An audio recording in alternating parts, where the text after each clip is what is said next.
My advice actually comes from Tom Greenwood, because I remember that he once wrote that we don't have to be 100% correct, that we just need to take action.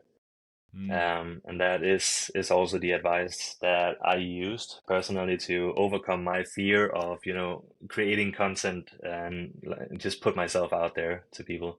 That's why I wrote the Yeah, book, because the knowledge that I have could be useful to others. What I can do now, I should do. Like, I might not be yeah, 100% correct about everything, but the things that I'm correct about can help others. absolutely. Welcome to the EcoSend podcast. Stories from marketers, founders, and changemakers leading businesses for a better world.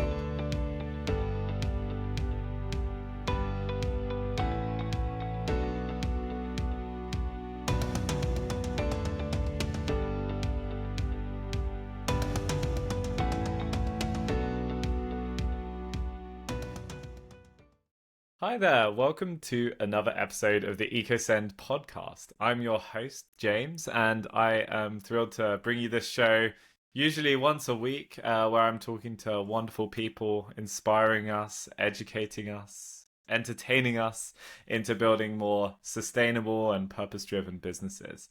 A big topic we've had on the show, and it's been recurring, and if anything, getting more and more prominent is the topic of digital sustainability.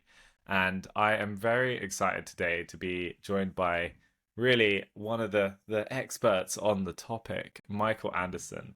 And Michael is responsible for the sustainable World Wide Web, sustainable WWW. You may be familiar with reading that before. And Michael is a senior front end developer. He's the founder of the Sustainable World Wide Web Foundation and is a book author. He's the author of the book Sustainable Web Design in 20 Lessons. So I'm very excited to meet Michael today. Michael, welcome to the show. How are you doing? Thank you. I'm doing really good. And you? Great, great. I was very nice of you to ask me, Michael. Thank you. Yeah, I'm doing all right. Thank you. We're recording on a Friday. It's warm inside at least, and I'm very very happy to be chatting with you and excited to dig in with someone who's clearly very passionate about this topic. So Michael, I guess before we get too much further, who are you and what are you up to at the moment? We know you're a developer and you've written a book. It'd be great to hear a little bit of background on you. Yeah, yeah. So I can start by talking a little bit about my journey into sustainable web design. It's Yeah. quite a long journey actually, because it started already when I was a kid. Right. Um, Oh wow.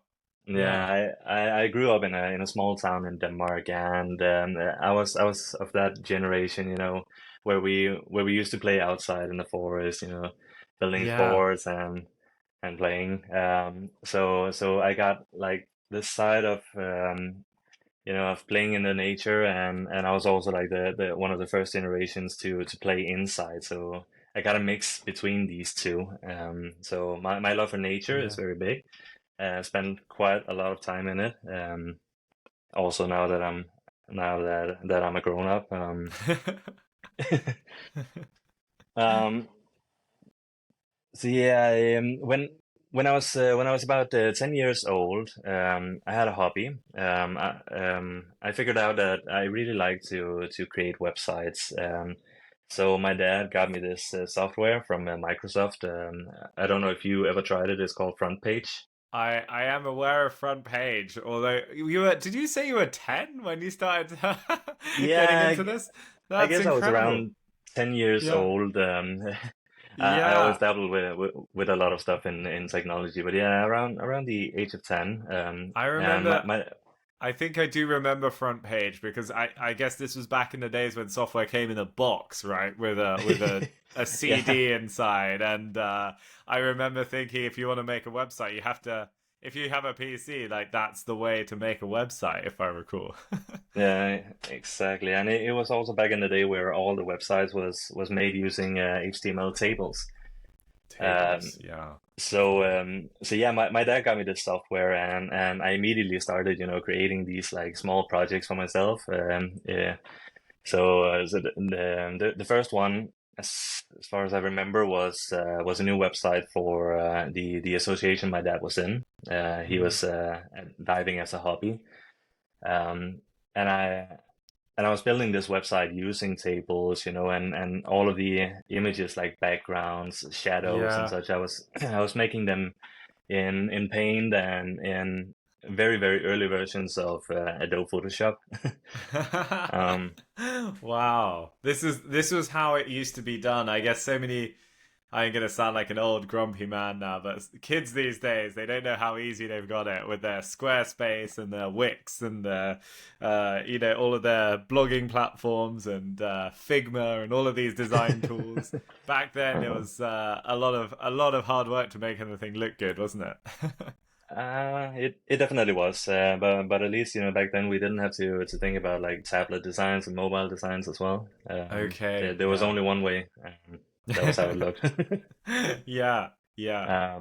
But yeah, around the age of 10, I was doing these small hobby projects a lot. And when I got a little bit older, I kind of moved away from technology again and into music, and spent like many years, teaching myself to play, and I was even playing gigs around Denmark in the weekends and such.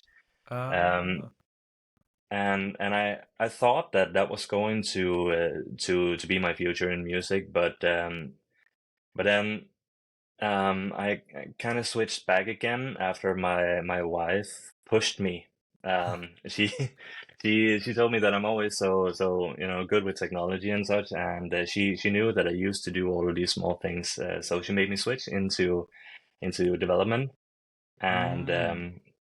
I have never been looking back ever since. I see. I um, I wouldn't want to comment too much on one's career path, but I guess there's definitely a lot of business in being able to be a developer and build things on the internet, and the path as a musician maybe is not such a high chance of getting paid for your work, perhaps. I don't know. and I don't think so, but I kind of see, the two things go hand in hand, because for both being a musician and being good in technology, you have to be a creative person. And Yeah, yeah. I am really creative, because once I get an idea, I have to live it out. I see. Yeah, yeah, yeah.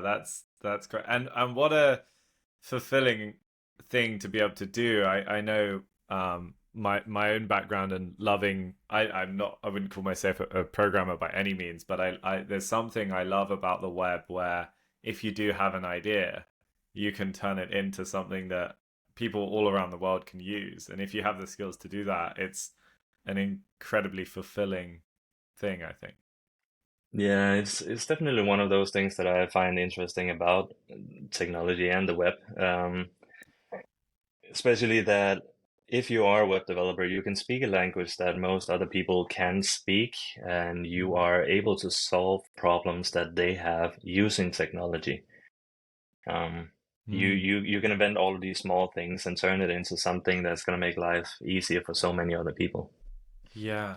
Yeah. And Uh, it's kind of, it's kind of also what made me think one day, like once I really got good at web development, I was sitting down and I was thinking about like, how can I combine my love, just to go back to the topic around how I get into sustainability, like how yeah. can I combine my love for the nature and technology?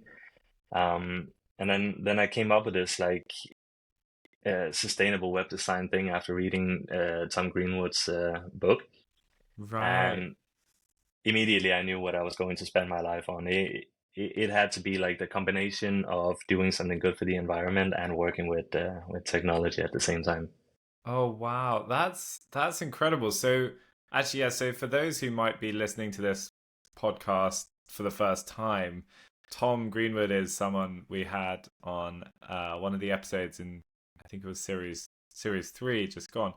And Tom is a co-founder, I think, of or if not founder of Whole Grain Digital creative digital agency, but their whole focus is on digital sustainability. And so Tom's book was had a profound impact on you then, it sounds, Michael.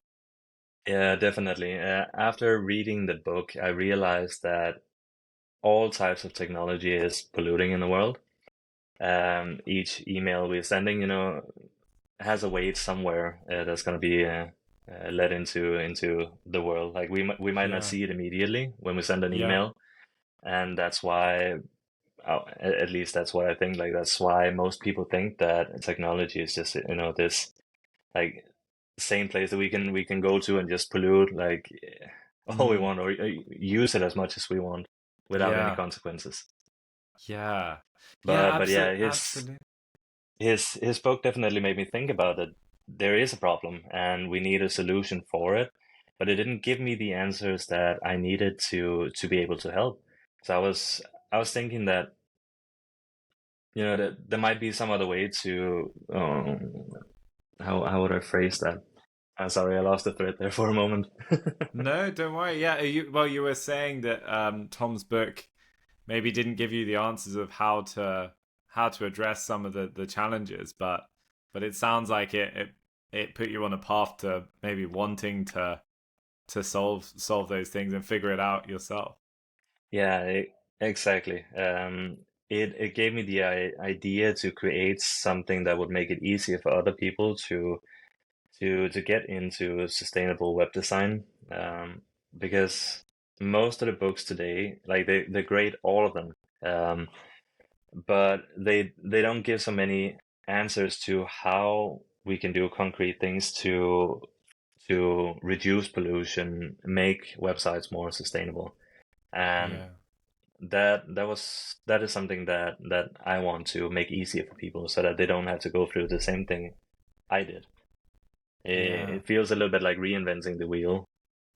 yeah, yeah. If you can make it easier for people and more obvious. I guess there's a lot of advice out there, an abundance of advice of how to build websites, regardless of digital sustainability. There's a lot of advice on how to build a table, how to not use tables in web design. To go back to your earlier point, and but like the amount of clear advice on building a website today that is more climate conscious, I think is perhaps still lacking, and maybe there's more need than ever for advice on that, and perhaps bringing it more into the default thinking of how to build a website, in my opinion.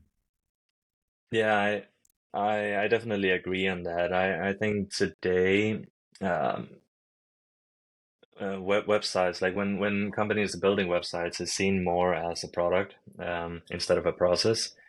Right. So they most likely think more of it as a product that they need to create as fast as possible and ship out. Um, well, what I think would be more correct would be to look at it the same way as we used to. So we would look at it as a process instead, like Mm. building something and going into details with how to optimize it, for example. Um, Optimize the content, make it run as smooth as possible. Yeah, so I guess that maybe segues into your book and some of the advice you give in there, and not to steal too much of the advice from your book, Michael, but Oh, you? any of the sort of the talking points in that book that feel most relevant today, or anything in there that you feel that people should be doing as a an obvious step, or anything in there that you feel is not being done, even though it should be a really obvious thing to do. Do you anything there that sort of you see on a daily basis? Yeah. There are definitely things that I see on a daily basis. First, I just want to address that the 20 topics in the book, um, is about stuff that it's already out there. So it's Yeah. not a secret. It's not a secret formula I got to. I literally just took my experience from the years I've been working with web development, and I translated it into something that would reduce pollution. Sure. Which Sure. also means that, for example, one of the topics in the book is about image optimization. Right. Yeah. Yeah. Images and videos are definitely something that is used a lot on the internet today, and sadly, I often see it that those images are not optimized. Yeah, So yeah. that's definitely something that people would be able to focus more on. It's actually amazing you're saying that, because we were literally just this morning having this conversation on the team. We were putting out a blog post, and it had a few photos in it from a recent day we did as a team, and we were realizing that the photos were so much closer to the original, what came off the camera, rather than what's optimized for reading on a often a mobile phone screen. And the difference of what comes out of a phone camera versus what you need to see the picture is huge. And that's just in terms of the pixels, let alone like other smart things that I know there's lots of algorithms and compression techniques you can use to further reduce file size. But it's yeah, the knowledge of this feels like it's still very much in the knowledge of developers and programmers who have experience with web technologies. But actually, I guess today, as a lot of people making content on the web that don't have that same background, and I think that's an interesting one, where ideally more of this knowledge that someone like yourself has, Michael, can make its way not just within developer circles, but also into the hands of content people, marketing people, and wider than that. I hope, but maybe Yeah. I'm exerting my own opinion there a bit too much. But No, but it's really interesting you're saying, because the internet today is not only, for developers and designers. Like, yeah, um, you don't have to hire a web developer or a designer to get a website today, or to even, express your opinion online through yeah, blogs and social media and all this.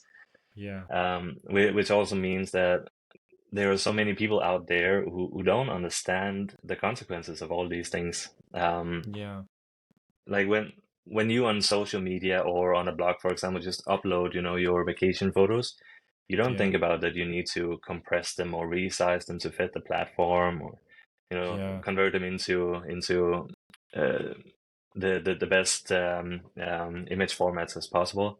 Mm-hmm. You just upload them. Yeah, yeah, yeah. Yeah, it's an interesting one as well. I guess there's an opportunity there for anyone who's responsible for making web services, and I definitely think that's a role we feel we need to take very seriously at EcoSend. Is we know a lot of people using our platform have no technical knowledge at all. They're marketing people, they're people that write the newsletter, but they're people that are often responsible for putting images, sending an image out to maybe hundreds of thousands of people.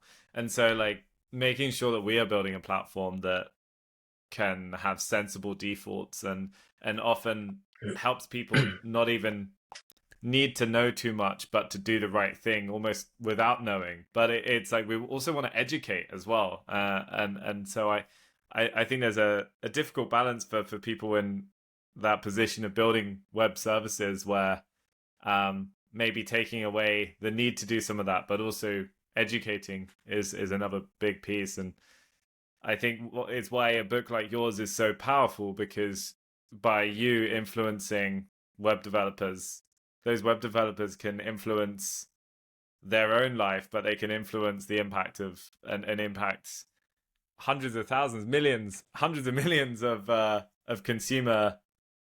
consumers and their behaviors, which is I would imagine, Michael, for you is incredibly rewarding. Yeah, it is definitely rewarding. Like, every time that I see my book get purchased by someone, I imagine what kind of difference that it might make for them, and Yeah, for all of the websites that they have their hands on. yeah, yeah, absolutely. So, are there any other lessons in your book that you'd be keen to share on the podcast? Um, Or have you got the book there? You got it there to reference. There we Yeah, I go. actually There we just got go. the hardcover version home. Oh wow. It's definitely hard to It's hard to pick pick. something. What did you start with? What was number one? Do you mean lessons or? Yeah, out of all the 20 lessons. um, the number one thing after like lesson one and two is about sustainable web design. Like what is it actually, the concept of it? And Okay. uh, lesson two is talking about like what a carbon footprint is and how you can measure your website's carbon footprint. Mm, And number three starts to explain what green web hosting is. okay. So that Yeah. might also Yeah. be an interesting topic to Absolutely. dive Yeah. into. Yeah. Definitely. I know that a lot, well, almost anyone with a web presence has got to think about who they choose to host their site or their service on. So when you say what do you mean first of all when you say green web hosting, and how does one go about finding a web host that is green? I would say that finding a green web host can be as simple as going on Google and type in green web hosting or Yeah. sustainable web hosting. Yeah. You will definitely see a lot of companies, appear. Hmm. Um, all of them might not be completely green, Yeah. because they like the electricity that you use might be running on the normal grid. And if Yeah. the electricity on the grid is not green, then they would have to do something else, like to make it green. Yeah. Like offsetting and things like that. But what I see as green web hosting is a web hosting company that run on green renewable energy. So either they run it with solar panels if they don't have green electricity on the grid, Hmm. or they are located in a country where the electricity is green. Um, Sure. like I live in Sweden, for example. Our footprint, is very small when it comes to the electricity. I saw on a website a few days ago that in general the electricity in Sweden produce between 16 and 25 grams of carbon dioxide per kilowatt hour, Mm. compared to other countries where it easily can exceed like 100 or even up to Wow. 8 or 900 grams per kilowatt hour. Wow. Wow, that's quite a huge contrast, isn't it? Mm. I feel like we're always looking at Sweden as the ones who are leading the way on this stuff. It's that's incredible. So finding a host in Sweden is probably a good idea. I if would I would definitely if you say so, can. yeah. Yeah, that is incredible. We also, just for what it's worth at EcoSend, we also think about our own usage of of energy within the services we build, and thinking about adopting sort of serverless technologies as well, so that you're kind of only using, even if you're using renewable energy, trying to use as little energy as possible. And I think there's a huge benefit there as well, which is the energy often translates into the cost as well. So like it's one of these things which is beneficial for both there's the environmental consequences of using that energy, but there's also the cost benefits of not using that energy. And it's a conversation we have a lot on the podcast, where doing the right thing here actually, it's often not just good for the planet, it's a beneficial thing for really all parties concerned, which I think is great. I was gonna say, I know, Michael, you wanted to talk about one of the more difficult parts of this, which is as a web developer, you often encounter clients and businesses who maybe don't care so much as you, and they just want a website. How do you how do you deal with clients like that? How do you deal with those kinds of conversations? Yeah, so just to start off that conversation, the company I'm working at full time right now, they have clients that are not, focusing so much on sustainability. Um, so usually we don't have that talk with them. Um, but while I'm developing websites and designing, I always try to put in as many things as I can to make it as sustainable as possible. Um, the company I work for, we like all the websites that we create is using their own CMS system called Dynamics. So we can do literally anything we want with it. But just to give an example, for example, of some of the things that I do, like if a website wants like a card list displaying all of the blog posts or news articles, then I would usually go in and develop a card list, allow them to add the image to the list if they want, but then I would not show the image in full size. Mm-hmm.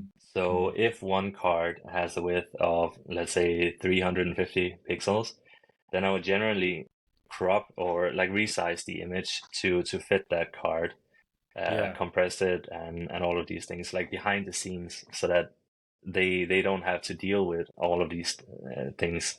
Right.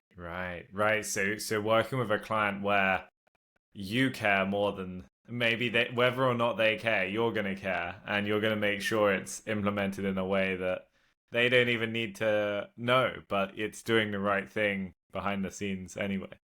Yeah, exactly. Like, yeah, of course, it's limited what you can do, because you cannot just say, okay, I'm going to spend 30 or 40 hours on this feature here that they have not even approved on. Yeah. But you can always do all of these small things, Yeah. like compress the images or resize them, convert the fonts, for example, make sure that they don't use TTF or OTF. Instead, use WOF 2, for example. That's good. Have you ever had a difficult conversation with a client then? Have you ever had a conversation with a client where there's not been that alignment? Have you ever had to say no to a client with regards to a request? Not really, no. I'm usually not sitting in the meetings myself. Sure. We have someone who take care of that, but I get all of the details afterward and figure out how we're gonna, solve this problem that they have. You're the fixer. You make sure it's all sorted at the end of the day. Yeah. I like it. That's great to hear, Michael. So I guess one of the final topic really is just around any thoughts on the future. And I know you there was a point you were wondering about on the future of sustainable web design. It'd be good to hear your hearing your own words what you were thinking there.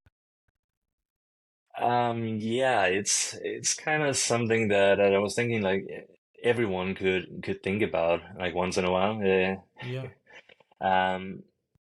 If all websites on the internet were sustainable, would we then create more websites?